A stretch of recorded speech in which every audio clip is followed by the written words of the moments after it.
El día de hoy vamos a empezar una nueva serie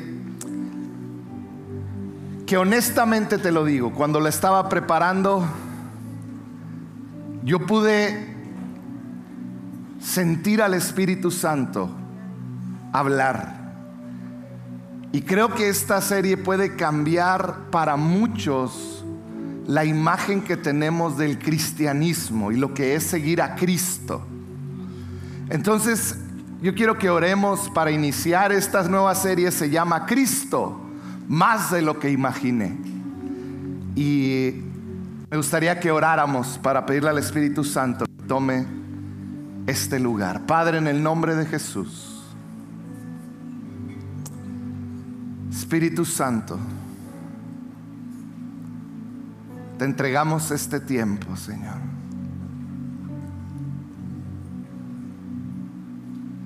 Señor, yo pido que tú muevas, que tú satures cada vida,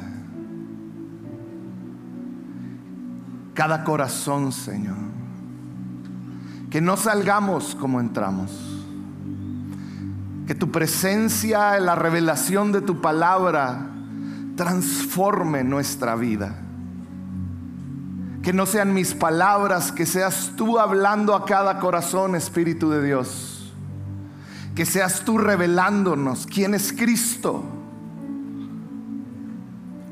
Señor, que nada nos distraiga. En el nombre de Jesús. Amén y amén. Esta serie se va a basar en el libro de Colosenses. Colosenses fue escrito por el apóstol Pablo mientras estaba en la cárcel, aproximadamente en el año 62 después de Cristo. Fue una de las 4 cartas que Pablo escribió estando encarcelado, que son Efesios, Filipenses, Colosenses y Filemón. Es parte de lo que los teólogos llaman la anatomía del cristianismo. Estas 4 cartas nos muestran, nos delinean, nos enseñan cómo debe de ser una persona que sigue a Jesús y en qué creemos y por qué creemos lo que creemos. Entonces, es muy importante estudiar estas 4 cartas, pero cuando empecé a estudiar la carta a los Colosenses, me trajo una increíble sensación de cómo, como cristianos, necesitamos saber quién es Cristo. Colosenses habla de Cristo, Efesios habla de la iglesia de Cristo, Colosenses habla de quién es el Cristo, quién es Jesús. Esta carta fue escrita a los Colosenses. Era una iglesia que estaba en la ciudad de Colosa. Colosa es lo que hoy es Onás en Turquía, es una parte de Turquía en Asia Menor. Colosa lo que era una ciudad fortificada, preparada. Fortificada quiere decir que tenía murallas, estaba amurallada y era un bastión de defensa para el Imperio Romano. Todos los que querían atacarlo de Asia llegaban por ahí y ahí eran detenidos. Entonces era un pueblo guerrero. Cuando pasan los años y el Imperio Romano empieza a establecerse y a conquistar gran parte del mundo, de repente ya no era para Colosa un problema. Ellos ya no tenían guerra, las fronteras se habían ido mucho más para allá. Entonces ellos comenzaron a vivir en paz, lo que dio pie a muchas situaciones. La iglesia de la ciudad de Colosa, la ciudad entera era conocida por la inmoralidad tan grande que había en la ciudad. Pero no nomás había inmoralidad, sino que había muchas corrientes de pensamiento pagano.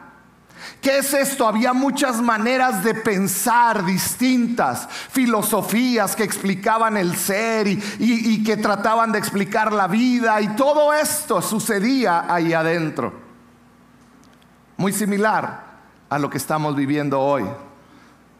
Y por eso cobra un valor increíble este libro de Colosenses porque es Pablo resaltando a Jesús por encima de ideologías, por encima de pensamientos, por encima de la inmoralidad, por encima del pecado. Colosenses nos habla de quién es Jesús y resalta a Cristo. En pocas palabras, es una visión clara de quién es Cristo, de quién es Jesús. Eso es Colosenses. Yo quiero invitarte a durante este mes estar leyendo la carta a los Colosenses para que vayas aprendiendo, porque hay cosas que no puedo cubrir aquí. Pero bueno, ¿cuántos de aquí usan lentes para ver? Levanten su mano todos mis cegatones. Ay, no se crean, no. Levanten su mano todos los que usan lentes. Ya me conocen, los que ya me conocen, estoy jugando. Nadie se lo tome. Levántenlo, no lo bajen, ¿no? Ahora todos aquellos que traen pupilentes, que también son, no se hagan, levanten su mano. Esos son los peores, no se hagan. Sí, porque si no el lente está muy grueso.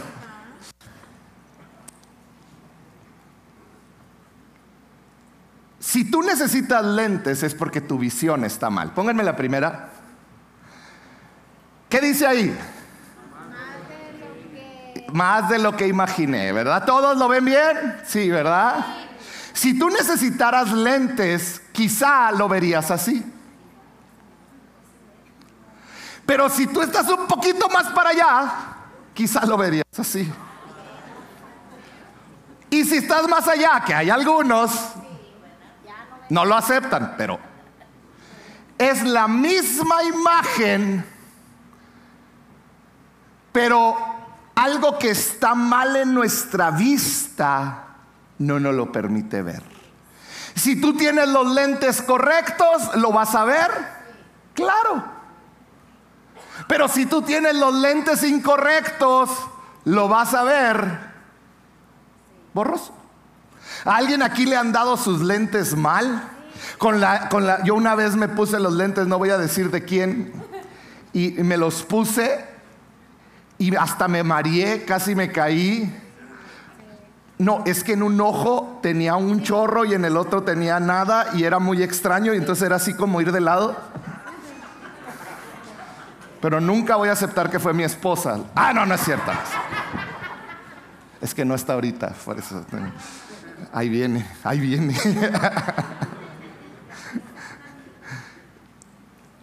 La sensación de una persona que no ve bien cuando se pone los lentes correctos es indescriptible. Ver claramente es algo que yo oro el día de hoy, que espiritualmente tú y yo podamos ver claramente todo lo que Cristo es. Que tú y yo podamos ver claramente quién es Cristo con los lentes correctos, no con los lentes de ideologías terrenales, no lo que vemos en TikTok, no lo que critican, no con corrientes de pensamiento filosófico que ahora hay tantas y que nos dicen esto, aquello está mal. No desde los lentes de nuestras expectativas, no de los lentes de mis heridas, no de los lentes de mi cultura, sino los lentes de la palabra de Dios. Que tú y yo el día de hoy, durante estas semanas, podamos ver claramente quién es Cristo con los lentes correctos que nos da la palabra de Dios. Que podamos ver justamente, fidedignamente, quién es Jesús. Si somos honestos, muchas veces no tenemos clara esa idea. No tenemos clara la idea de quién es Jesús, aunque nos duela aceptarlo, yo lo tengo que decir. Muchas veces filtramos a Jesús en base a lo que yo espero de Jesús. Y aunque yo sé y puedo decir con mi boca Jesús es Dios, mis expectativas muchas veces determinan quién es Jesús en la vida diaria, en la vida real. El dolor determina quién es Jesús, cómo me fue, si alguien me lastimó. Mi conveniencia también son otros lentes que me pongo. Es que yo quiero que Jesús arregle a mis hijos. Es que si no me va a ir mal, mi conveniencia, mis gustos personales. Todo eso afecta para ver quién es Jesús. Muchos vemos a Jesús como un maestro sabio. Un maestro sabio que sabe dar buenos consejos. Un maestro sabio que me va a decir lo que necesito oír. Muchos otros vemos a Jesús como un buen pastor. ¿Qué es lo que hace un buen pastor? Un buen pastor me guía por los valles de la vida, las situaciones difíciles. Muchos otros vemos a Jesús como aquel que sana nuestros dolores, nuestras heridas. Y lo vemos como un sanador, como el Cristo que sana. Muchos otros lo vemos como el gran líder carismático, con palabras increíbles, aplicables a la vida de hoy. Sabiduría para vivir. Y no me malentiendas, todo eso es Cristo. Todo eso es Cristo. Todas esas imágenes, y si te puedes fijar, son imágenes de Cristos que han salido en películas que Hollywood nos ha presentado. Porque muchas veces eso es lo que hacemos con Cristo. Nos formamos una imagen de acuerdo a nuestras vivencias, de acuerdo a nuestros anhelos y necesidades. Hoy te quiero decir, eso no es suficiente. No es suficiente. Hoy quiero que me pongan mucha atención a esta siguiente parte porque es clave en el resto de la serie. Pónganme la siguiente imagen, por favor. Jesús es todo lo que necesitas. ¿Cuántos dicen amén? Jesús es todo lo que necesito. Pero sabes, Él también es más de lo que imaginaste. Él es más de lo que imaginaste. Él no solo es lo que necesitas. Porque mira, déjame te explico algo. Si tú viniste a Cristo por una necesidad que tienes, el lente por el cual vas a ver a Cristo serán tus necesidades. Si tú viniste a Cristo porque necesitabas paz, si tú viniste a Cristo porque querías que arreglara a tu adolescente endemoniado y le dijiste arréglamelo,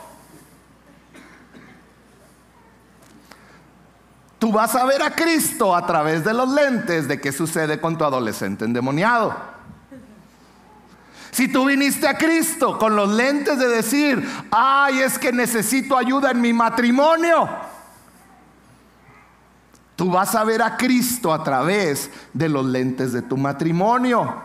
Si todo va bien, ves a un Cristo bueno, pero si las cosas se ponen cada vez más difíciles, pues no es tan bueno. Tú vas a ver a Cristo con los lentes de tu depresión. Si tú veniste con la depresión y tú querías sentir gozo otra vez, de repente cuando estás en la cama tu fe empieza a caer porque tu necesidad, te acercaste a Cristo por una necesidad y ahora Él no está cumpliendo. Nuestros lentes están enfocados en lo que Él me puede dar. Y puedo seguir con ejemplos de cada uno de nosotros. Yo quiero hacerte una pregunta esta tarde. ¿Será posible que tus necesidades definan quién es Jesús en tu corazón? ¿Será posible que tus necesidades estén definiendo quién es Jesús en tu corazón? Y déjame te digo, esto es peligrosísimo porque entonces si Él no suple mis necesidades, entonces yo tengo problemas con Jesús, porque Él no es suficiente. En cambio, si yo conozco a Cristo por quien Él es, su grandeza, ahorita cantábamos nada más 6 nombres de Dios, hay otros. Si yo lo conozco como Yahweh el Señor, como Yahweh Rafa, como mi sanador, el Señor mi sanador, si yo lo conozco como Jireh mi proveedor, como Elohim el que gobierna, Elohim es el único Dios, el Shaddai, el todopoderoso, Adonai el que gobierna. Si yo lo empiezo a conocer de esta manera, Lo empiezo a conocer por su grandeza, su esplendor, su magnificencia. Entonces, cuando Él no responde como yo quiero, no me afecta. Porque yo tengo claro, me vaya a mí bien o me vaya mal, las cosas salgan como yo quiero o no, Él es el Rey de Reyes y el Señor de Señores. Él es Cristo y sigue reinando. Y yo necesito de Cristo, Él no me necesita a mí. Por eso es bien importante entender, yo no puedo acercarme a Cristo y basar mi cristianismo en mis necesidades que Él puede suplir. Él va a suplir. Pero Él quiere que antes conozcas realmente quién es Cristo. Entonces, ¿quién es Jesús? ¿Quién es Cristo? Porque Jesús es más de lo que te imaginaste.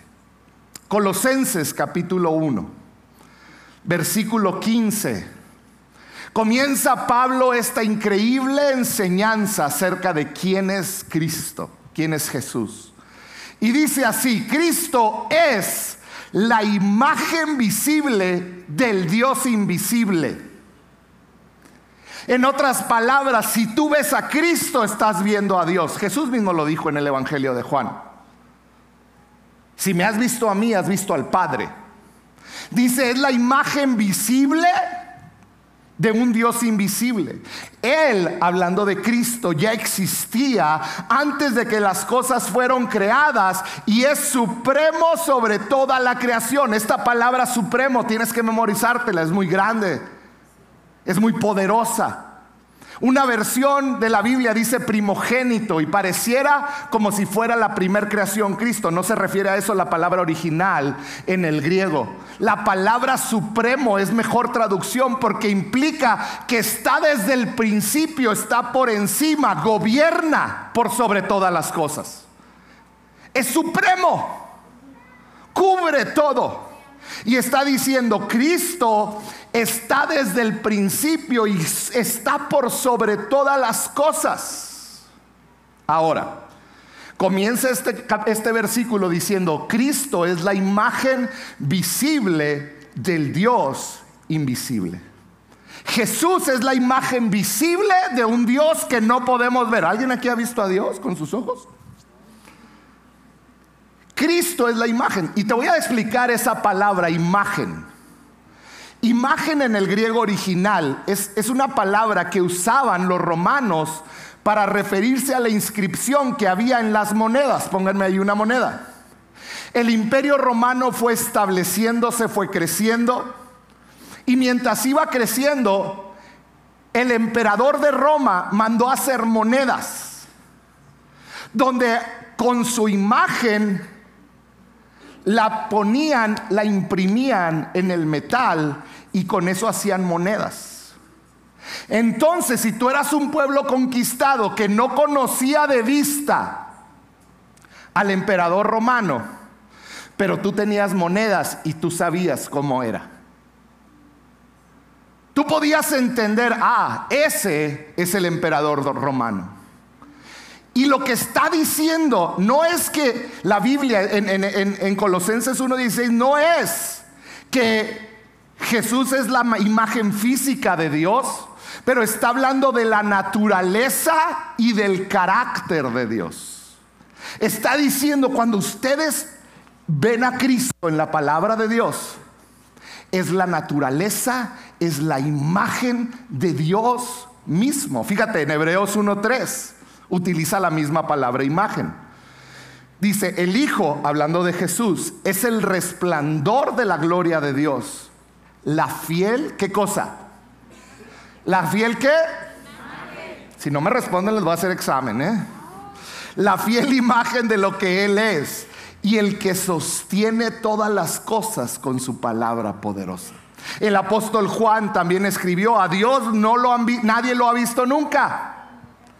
El Hijo unigénito, que es Dios, que vive en unión íntima con el Padre, nos lo ha dado a conocer. ¿Qué estaba diciendo Juan? Cuando vemos a Jesús, vemos a Dios. Vemos a Dios. Entonces yo quiero dejar bien claro este primer punto. Cuando tú ves a Jesús, estás viendo a Dios, porque Jesús es Dios. Jesús es Dios. Sigue diciendo, versículo 16. Porque por medio de Él, Dios creó todo lo que existe, en los lugares celestiales y en la tierra. Hizo las cosas que podemos ver y las que no podemos ver, tales como tronos, reinos, gobernantes y autoridades del mundo invisible. Todo fue creado por medio de Él y para Él. Todo fue creado ¿por quién? Por Cristo. Juan 1:1 dice: en el principio era el verbo, y el verbo era con Dios, y el verbo... ¿Sabías que hay un error en la traducción ahí al final? Está traducido como que el verbo era Dios, pero en realidad en el griego original es: y Dios era el verbo. Dios siendo el verbo. Está Juan con esta revelación increíble de quién es Cristo, y está diciendo: Jesús es el reflejo perfecto de Cristo, es la imagen del Padre. Y ambos están desde el inicio, y ambos fundaron el universo. Nada de lo que fue creado sin Cristo. Él es el creador de todo lo que existe. Y sabes que no tan solo es el creador, sino es el que sostiene todas las cosas unidas. Versículo 17. Dice: Él ya existía. Di conmigo la siguiente palabra, ¿cuál es? Él ya existía antes de todas las cosas, antes de la creación. Dice: y mantiene unida toda la creación. Fíjate bien esto. Pónganme la foto del átomo. ¿Cuántos fueron a física? ¿Se acuerdan? Les dije de un examen, ¿verdad? Repártanlo, por favor. ¿Se acuerdan de física? Este es un átomo. Un átomo tiene 3 partes. Te voy a recordar toda tu clase de física. Un átomo tiene 3 partes. Está compuesto por 3 elementos, que son los protones, que son positivos, los neutrones, que no tienen carga, y los neutrones, que son negativos. ¿Sí? Como el América. Así, para que sea. No es cierto, no es cierto.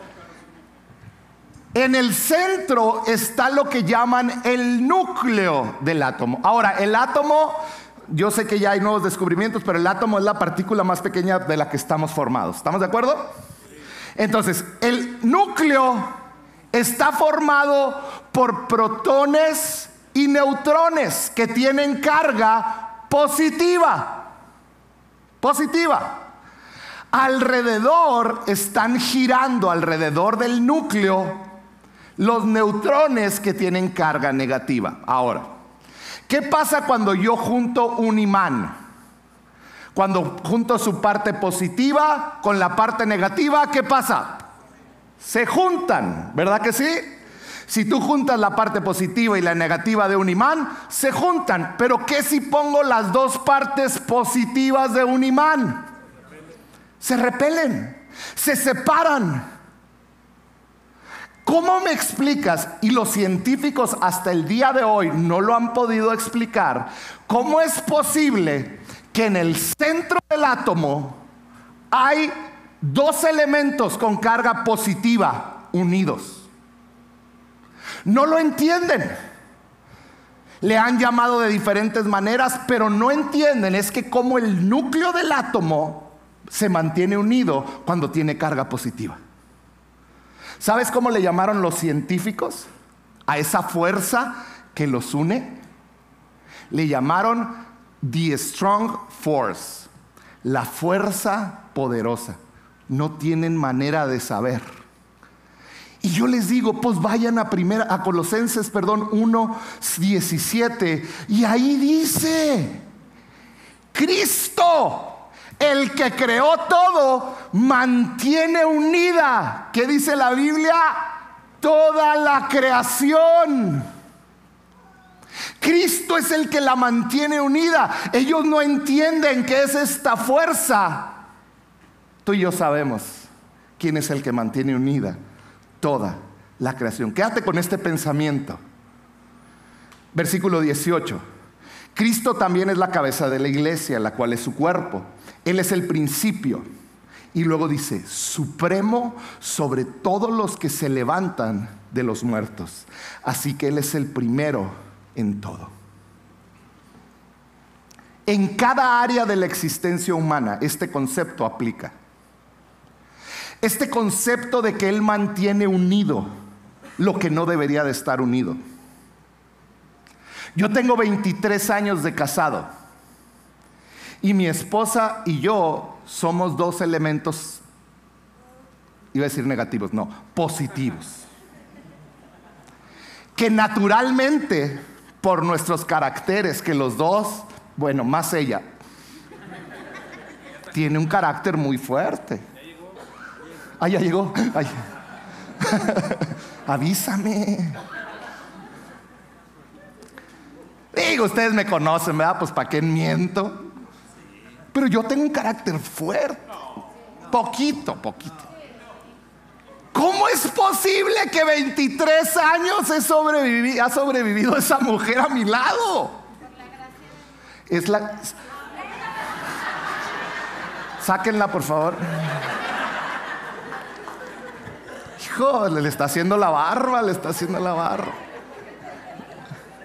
Sí es la gracia de Dios, pero voy a explicar algo. Lo que mantiene unido, lo que no puede estar unido, es cuando tú le das la supremacía a Cristo. Para que un átomo se mantenga unido, Cristo necesita ser el que mantenga unido ese átomo. Y Él lo hace. Cuando tú ves que una familia se empieza a desintegrar, que la sociedad se empieza a desintegrar, ¿cuál es la fuerza que hace que ya no estén juntos? Es la maldad. Pero ¿sabes cuál es el problema? Es que hemos dejado de darle lugar supremo a Dios. Eso es válido en la sociedad, en los países, es válido en tu familia. Y quiero que decirte algo, es válido en tu vida personal. Está diciendo, Cristo es el que mantiene unidas las cosas. Él es el que las mantiene unidas. Piensa en la iglesia. En el contexto de iglesia comienza a haber división cuando Jesús no ocupa el lugar supremo. Cuando la idea de alguien se empieza a poner en lugar del lugar que debe de ocupar Cristo. Se pierde la unidad en cualquier área. Cuando yo quiero un Salvador, pero no quiero un Señor. Piensa un ratito en tu familia. Analízala. Analiza un momento tu familia. Cuando se empieza a deshacer, es que queremos a Jesús que nos salve.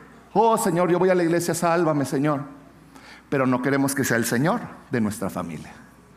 En tu economía, queremos que el Señor nos salve de la ruina, pero no estamos dispuestos a hacerlo el Señor. Porque es más fácil venir a la iglesia con el contexto de decir, quiero ser salvo, necesito que salve a mi hijo, necesito que salve esto, pero no lo hacemos Señor. Hoy quiero decirte algo que está claro en la familia, en la Biblia. Él necesita ser Señor para poder salvarte. Él necesita ser el Señor. Hay personas que vienen a la iglesia buscando un Salvador, pero no están dispuestos a hacerlo el Señor. Señor, salva mi matrimonio. Pero no lo han hecho el Señor de su matrimonio. La prioridad. Es que a mí así me gusta vivir. Es que no, o sea, hay que darle, pero no tanto. Señor, sálvame de mis problemas financieros. Pero no lo has hecho Señor de tus finanzas.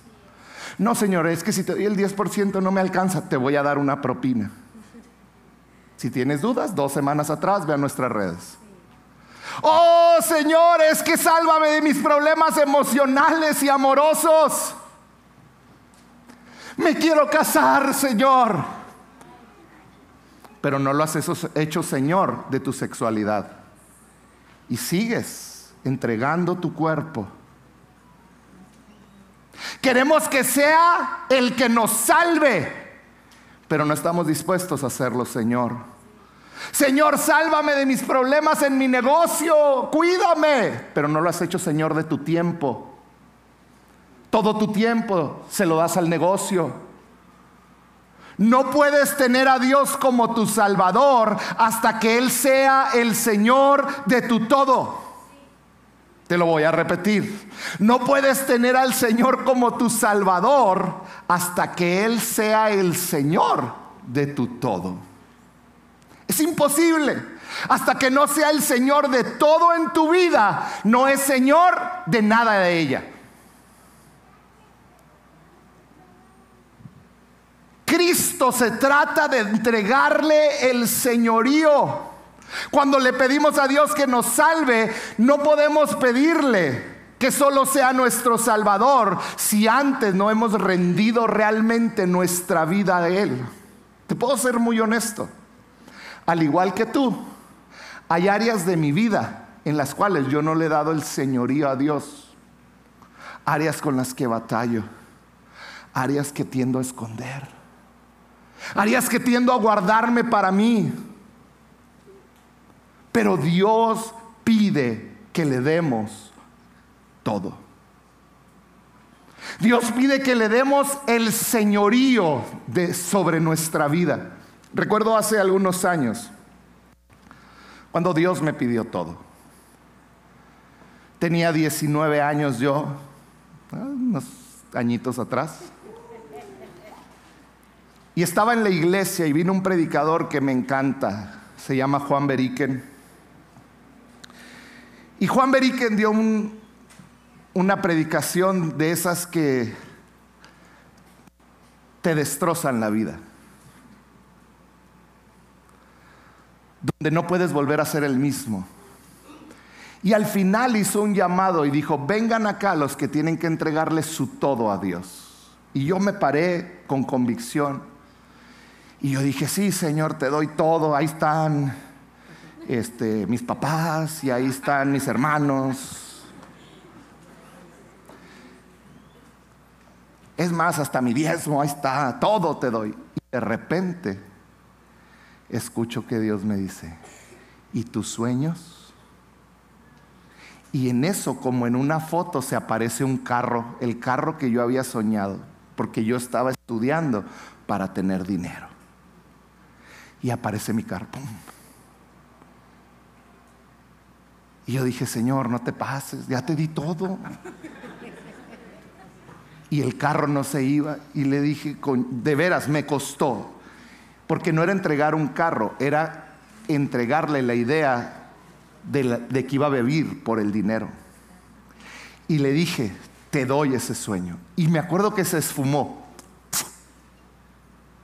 Y dije: bueno, ya. Y en eso se viene, ¡pum!, una casa. Porque yo quería tener una casa grande, bonita, en un buen lugar. Y de preferencia en Estados Unidos. Y si era una ciudad grande, mejor. Y ahí, ¡pum!, está la casa. Y yo: ay, no, ahora sí te pasaste. Te pasaste, le dije. Y le dije: te la entrego. Y ¡pum!, se desapareció. Y luego se viene la idea de una familia. Todavía no conocía a Telma. Y le dije: Señor, ya te entregué todo, déjame algo. Y escuché la voz del Espíritu Santo que me dijo: imagínate que Jesús hubiera entregado solo el 90% de su vida. Y ahí dije: Señor, te entrego todo. Y Él me ha devuelto más alegría de la que yo pensé tener nunca en mi vida. Quizá hoy estás tú en el punto donde piensas: ya te di casi todo, ¿por qué me pides más? Piensa por un momento en las decisiones de tu vida diaria. ¿Cómo gastas tu tiempo diariamente? ¿Para quién es tu tiempo en tu vida diaria? ¿Cómo haces uso de tu sexualidad? Tus relaciones de amistad, la manera como eres papá o mamá, el dinero que tienes en tu economía. ¿Cómo actúas ¿Qué es lo que estás viendo? Todo eso refleja que Jesús es el Señor. ¿O qué refleja? ¿Qué es lo que estás reflejando? ¿Quién tiene la supremacía en tu vida?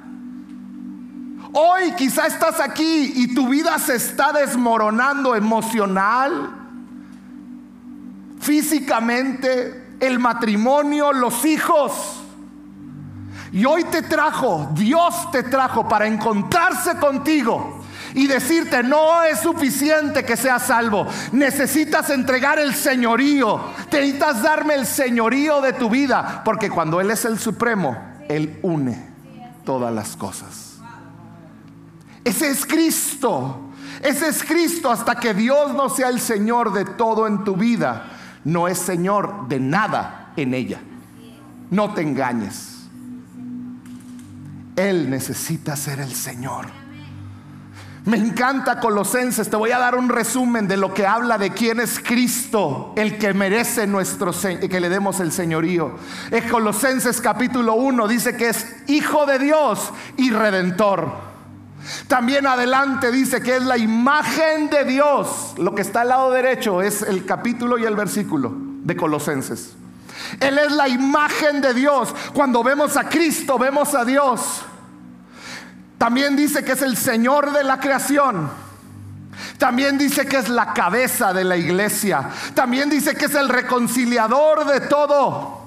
Es el poseedor de la sabiduría y del conocimiento, dice el capítulo 2. Es el estándar de la verdad. Y esto es increíble. El estándar de la verdad no es otro que Cristo y lo que Él dejó en su palabra. Pueden decir que está fuera de moda, pueden decir que es para otros tiempos, pero mi Cristo no pasa de moda. Su palabra es verdad, ayer, hoy y por todos los siglos. Lo que bendijo ayer a las personas las va a bendecir hoy. No me importan lo que digan filósofos, sociólogos, streamers, gente famosa. La verdad es la que tiene el Señor. Él es el estándar de la verdad. El versículo 10 del capítulo 9 dice: Él es la plenitud de Dios en el cuerpo humano. Todo lo que cantamos, Él es el proveedor, Él es el Señor, Él es Jireh, Él es el que nos provee. Él es Adonai, es el que gobierna. La plenitud, la totalidad de Dios en cuerpo humano es Cristo. Y aquí encuentras la verdad. Él es el cumplimiento de las profecías y promesas. Él conquistó por medio de la cruz todos los poderes del maligno. Él reina en un lugar de honor, en el lugar de honor. Él está sentado a la diestra del Padre, y dice la Biblia, intercediendo por aquellos que lo han hecho Señor de sus vidas. ¿Es el Señor de tu vida? Y me encanta porque todo esto, me faltan algunas ahí, pónganmelas todas. Ahí están ya. Todo esto se encuentra resumido en el 1:19 de Colosenses. Pues a Dios, dice, en toda su plenitud le agradó vivir en Cristo. Ese es el Cristo al que servimos. Ese es el Cristo que merece que le demos nuestra vida. Es el Cristo. A veces predicamos un evangelio. Claro, la salvación es gratis. La salvación pagó el precio. No tienes que hacer nada por ella, pero te va a costar todo. Te va a costar rendir tu vida. Porque aquel que alcanza la salvación es el que cree que Él es el Cristo. Es el que cree que Él merece el señorío y se rinde. No es aquel que simplemente hizo una oración, es aquel que le dio el señorío de su vida. Puedes imaginar esto: todo el poder, toda la santidad, todo el amor, todo lo que era Dios vino a vivir en Cristo. Teniendo todo ese poder, teniendo toda esa gloria, cuando estaba frente a los que lo acusaban, que lo golpeaban, dice la Biblia que enmudeció, pudiendo haber llamado legiones de ángeles para librarlo. Él se mantuvo humilde y soportó el castigo que lo llevó a una cruz después de haber sido golpeado brutalmente.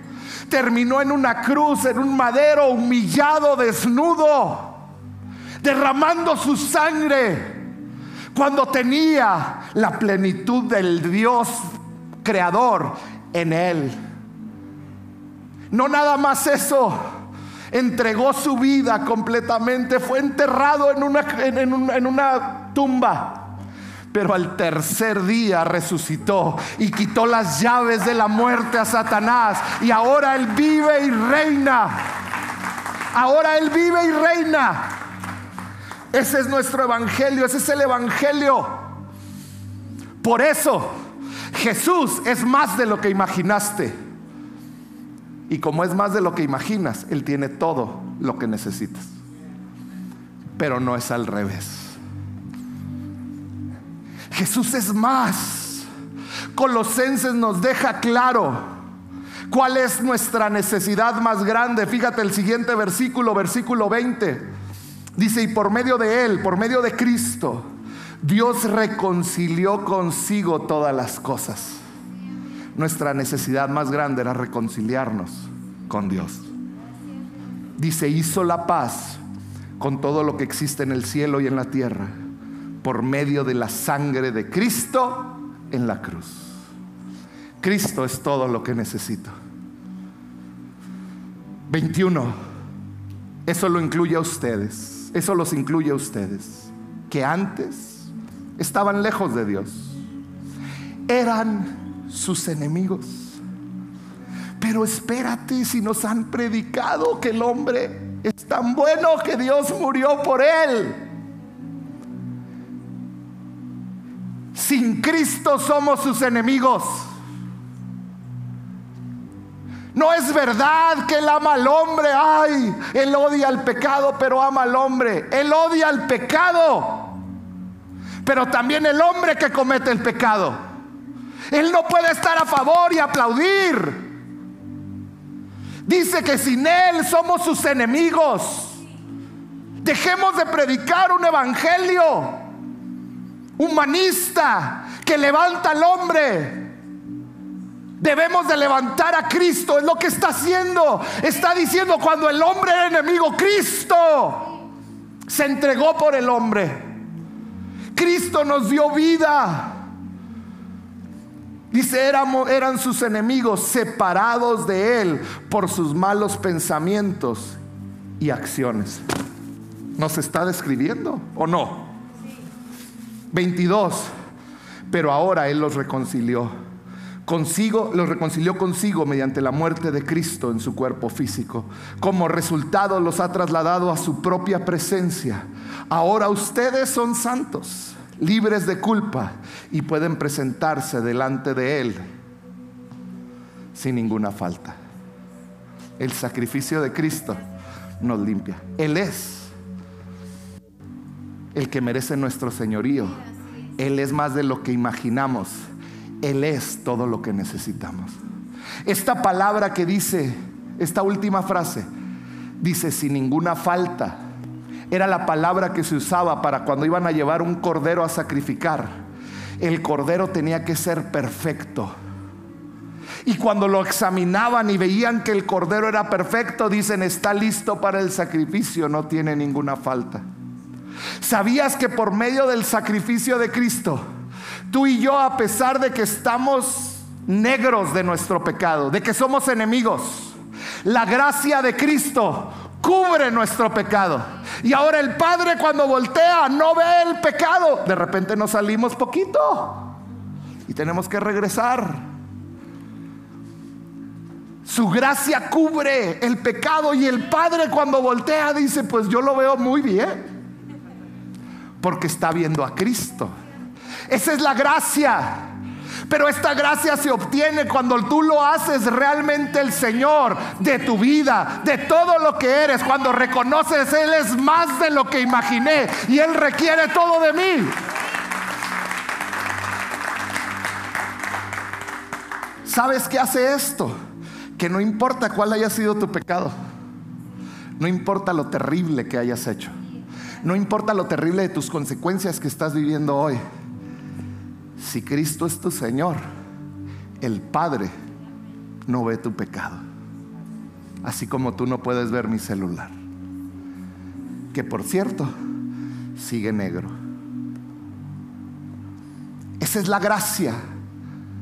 Esa es la gracia. Sigue diciendo, vamos a leer el último versículo 23. Dice: pero deben seguir creyendo esa verdad y mantenerse firmes en ella. No se alejen de la seguridad que recibieron cuando oyeron el Evangelio. Ese Evangelio, esa buena noticia, ha sido predicado por todo el mundo, y yo, Pablo, fui designado servidor de Dios para proclamarla. A veces nos equivocamos y queremos alejarnos. No te alejes, dijo Pablo. No te alejes. Tu pasado estuvo muy mal. Tu futuro es grande en Él. No importa lo que haya sucedido, tu pasado no es más grande que Dios. Tu pecado nunca será más grande que tu Dios. Por eso dice, cuando abundó el pecado, ¿qué dice? Eso quiere decir que si mi pecado es más grande, ahora este es mi pecado. Ahora este es mi pecado. Pues entonces su gracia se hace más grande. Su gracia es aún mayor. No te alejes de Él. Quiero terminar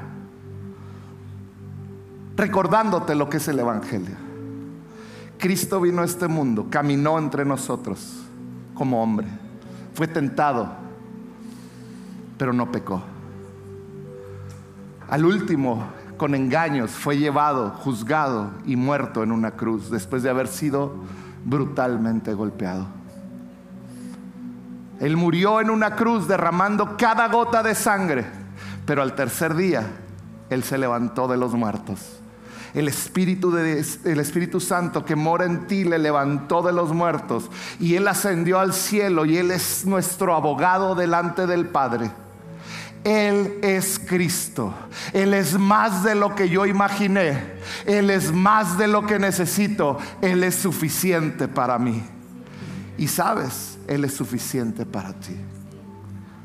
Yo quiero hacerte una pregunta y con esto termino. ¿Realmente Él es el Señor de tu vida? En vista de todo lo que acabo de hablar el día de hoy, ¿lo tienes solo como un Salvador o lo tienes como tu Señor? ¿Es una buena adición a tu familia para que estén bien? ¿O es el todo de tu familia? ¿Es el que dirige qué hacen, por qué lo hacen y cómo lo hacen? Es el que te guía en cómo educar tus hijos. Es el que te guía cómo ser esposo, cómo ser esposa. Es el que te guía cómo gastas tu dinero. Es el que te guía cómo actúas con tus vecinos. ¿Es simplemente un Salvador o es el Señor? ¿Por qué no cierras tus ojos?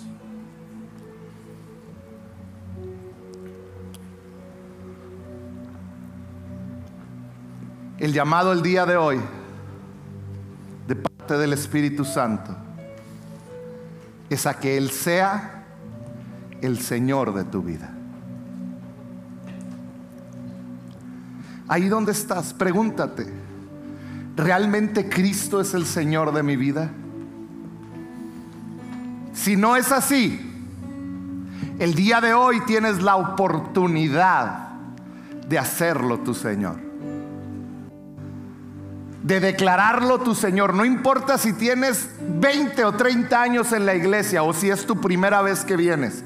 Este llamado es para todos, porque yo creo que hoy Cristo se está revelando a muchos de ustedes. Él es más de lo que yo imaginé. Él es más de lo que necesito. Si el día de hoy tú quieres hacer a Cristo tu Señor, ahí mientras todos están con sus ojos cerrados, ¿por qué no levantas en alto tu mano? Porque yo quiero orar contigo. Levanta en alto tu mano si tú dices, yo quiero que Cristo sea mi Señor. Levántala con seguridad. Y ahí donde estás, porque tú comienzas a orar. Sabes, esta es una oración que yo no puedo hacer por ti, que yo no te puedo dar las palabras para que repitas, pero puedes decirle: Señor, perdóname. Ahí donde estás, dile: perdóname porque he hecho mi voluntad, porque realmente no te he tenido como mi Señor de cada área de mi vida. Hoy te pido perdón y te hago el Señor. Ahí donde estás, dile: que tú seas mi Señor. Te entrego las riendas de mi vida, de mi economía. Te entrego las riendas de todo lo que soy. Tú eres el Señor. Tú eres Yahweh. Tú eres el Señor. Tú eres Elohim, el único Dios. Tú eres Jesús, mi Señor. Hoy, ahí donde estás, dile: te entrego todo lo que soy a ti, Cristo.